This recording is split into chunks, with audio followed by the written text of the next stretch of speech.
बहुत सारे ऐसे युवा हैं जो न जाने कितने वर्षों से कोचिंग संस्थान खोल के बैठे हुए हैं, कोई जाता नहीं उनके पास।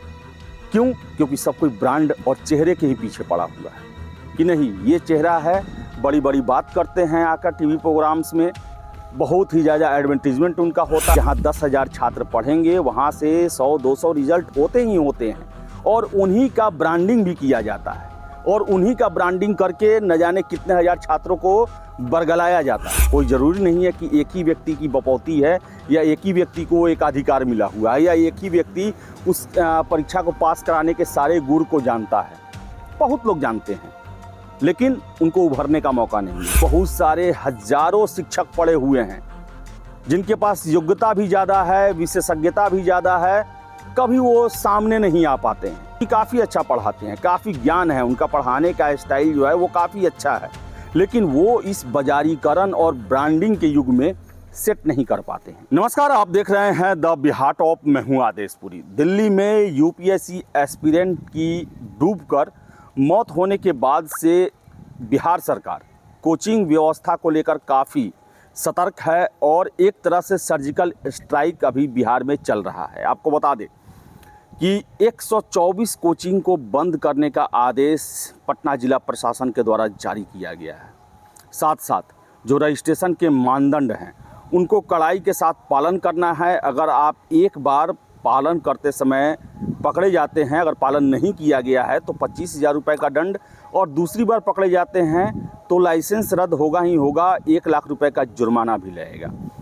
आपको बता दें हम कि बहुत सारे उपबंध किए गए हैं जिसमें यह कहा गया है कि एक क्लास में 100 से अधिक, एक बैच में 100 से अधिक छात्रों को नहीं पढ़ाना है, उनके बीच में 1 वर्ग मीटर का फासला होना चाहिए।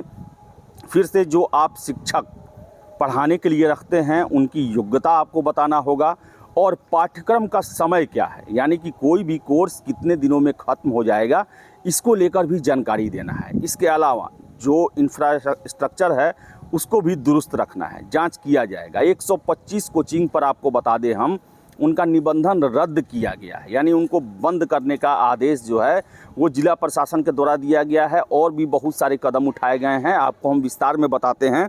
पटना डीएम ने शुक्रवार को पटना में चल रहे 124 कोचिंग संस्थानों को बंद करने के आदेश दिए हैं। ये कोचिंग संस्थान पंजीयन के लिए अयोग्य पाए गए हैं। डीएम डॉक्टर चंद्रशेखर सिंह की अध्यक्षता में शुक्रवार को कलेक्ट्रेट स्थित सभागार में बिहार कोचिंग संस्थान नियंत्रण एवं नियमन अधिनियम 2010 के तहत गठित जिला स्तरीय कोचिंग निबंधन समिति की बैठक में यह फैसला लिया गया। इसके साथ ही इन 124 संस्थानों की सूची जिला प्रशासन के संबंधित अधिकारियों को भेज दी गई है। अधिकारियों को यह सुनिश्चित करने को कहा गया है कि ये संस्थान अब संचालित न किए जाएं। बैठक में SSP Rajiv Mishra, DEO Sanjay Kumar, DPO Rajkamal और समिति के अन्य सदस्य भी उपस्थित हुए। आपको बता दें, दिल्ली में एक कोचिंग सेंटर के बेसमेंट में पानी भरने के बाद हादसे के बाद से बिहार में पटना में खासकर जिला प्रशासन ने कोचिंग संस्थाओं को पंजीकरण कराने को कहा है। डीएम के निर्देश पर 10 दिनों में 508 कोचिंग की जांच की गई। साथ ही निबंधन के लिए 936 आवेदन मिले हैं।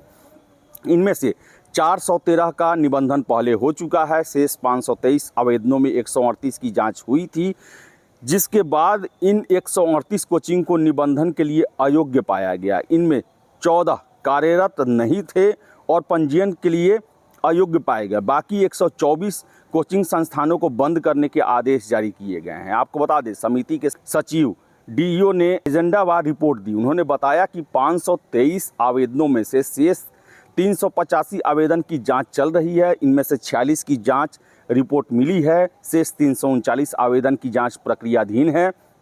32 कोचिंग संस्थानों के लिए निबंधन के लिए डीईओ के स्वीकृति के प्रस्ताव को समिति द्वारा अनुमोदन किया गया है।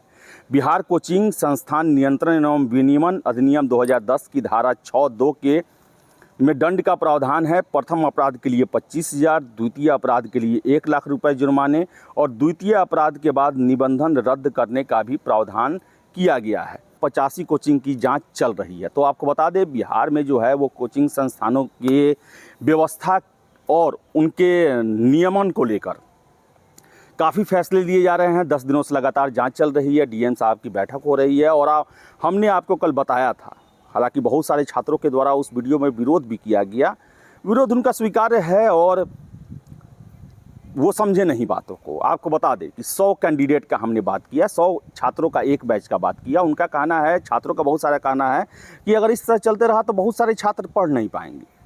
लेकिन आपको हम बता दें कि 100 छात्र रहने से शिक्षक आप पर अच्छे से ध्यान देंगे, पढ़ाएंगे। आपको अगर समस्या है तो आप शिक्षक से पूछ सकते हैं। शिक्षक 100 छात्रों में अपने मेधावी और कमज़ोर छात्रों की पहचान कर सकता है। और रही बात सभी को शिक्षा देने की, अगर ये लिमिटेशन किया जाएगा तो बहुत सारे भी ऐसे शिक्षक हैं, बहुत सारे ऐसे युवा हैं जो न जाने कितने वर्षों से कोचिंग संस्थान खोल के बैठे हुए हैं, कोई जाता नहीं उनके पास। क्यों? क्योंकि सब कोई ब्रांड और चेहरे के ही पीछे पड़ा हुआ है कि नहीं ये चेहरा है, बड़ी बड़ी बात करते हैं आकर टीवी प्रोग्राम्स में, बहुत ही ज़्यादा एडवर्टीजमेंट उनका होता है। और ऐसे में छात्रों को ये लगता है कि इनके पास जाने से ही हमको सिद्धि मिलेगी, इनके पास चले गए नौकरी मिल जाएगा। ऐसा कुछ भी नहीं है। आपको बता दें, जहाँ 10,000 छात्र पढ़ेंगे वहाँ से 100-200 रिजल्ट होते ही होते हैं और उन्हीं का ब्रांडिंग भी किया जाता है और उन्हीं का ब्रांडिंग करके न जाने कितने हज़ार छात्रों को बरगलाया जाता है। लेकिन अगर 100 कैंडिडेट उन्हें पढ़ाने का मौका मिलेगा, क्वालिटी इम्प्रूवमेंट होगा। और भी बहुत सारे हज़ारों शिक्षक पढ़े हुए हैं जिनके पास योग्यता भी ज़्यादा है, विशेषज्ञता भी ज़्यादा है, कभी वो सामने नहीं आ पाते हैं। मैं ही जानता हूँ कितने ऐसे शिक्षक हैं जो कि काफ़ी अच्छा पढ़ाते हैं, काफ़ी ज्ञान है, उनका पढ़ाने का स्टाइल जो है वो काफ़ी अच्छा है, लेकिन वो इस बाजारीकरण और ब्रांडिंग के युग में सेट नहीं कर पाते हैं। और ऐसे में उनके पास कोई नहीं जाता, सब लोग भेड़ चाल में एक तरफ ही चले जाते हैं। उनके पास भी मौका मिलेगा, उनको भी उभरने का मौका मिलेगा, उनके द्वारा भी पढ़ाई के नवीन जो प्रयोग होते हैं उनको दुनिया के सामने लाने का मौका मिलेगा। पढ़ाई के नए अप्रोच मिल सकते हैं, कैसे तैयारी किया जा सकता है, किन क्षेत्रों पर ध्यान दिया जा सकता है। तो ये सब जो हैं वो जब तक आप किसी को उभरने नहीं देंगे तब तक संभव नहीं है। आपको बता दें कि सरकार के द्वारा जो भी नियमन ये तय किए जा रहे हैं, जो प्रोटोकॉल तय किए जा रहे हैं, वो छात्रों के हित के लिए ही हैं, उनके भलाई के लिए ही हैं, अच्छे शैक्षणिक वातावरण के लिए है। अगर उसको फॉलो नहीं किया जाएगा, इसी तरह भेड़िया दसान का भीड़ होगा, दुर्घटना हो सकता है। और सबसे बड़ी बात आपको बता दें, अगर आप चेहरे और ब्रांड के पीछे भागते हैं, 100-200 लोग चयनित होते हैं, 10-20 हज़ार लोग वहाँ से बर्बाद होकर भी जाते हैं।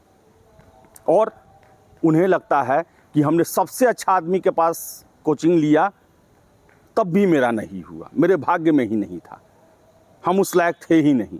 जबकि शिक्षक मार्गदर्शक होते हैं, रास्ता दिखाने वाले होते हैं, और वो कोई भी हो सकता है। कोई ज़रूरी नहीं है कि एक ही व्यक्ति की बपौती है या एक ही व्यक्ति को एक अधिकार मिला हुआ है या एक ही व्यक्ति उस परीक्षा को पास कराने के सारे गुण को जानता है। बहुत लोग जानते हैं लेकिन उनको उभरने का मौका नहीं मिल पाता। ऐसे में छात्रों के लिए ही अच्छा होगा, आप देखें और भी जगह ट्राई करें। बहुत अच्छे अच्छे शिक्षक पटना में रहे हैं भी आज भी, लेकिन उनको मौका नहीं मिल पाया है। तो कोई भी व्यवस्था आता है उसको लेकर कुछ ना कुछ विरोध होता ही होता है, लेकिन व्यवस्था कोई भी बनता है ज़्यादातर स्थितियों में वो लोगों की भलाई के लिए ही होता है और उनके लिए कारगर होता है, तभी ऐसा किया जाता है।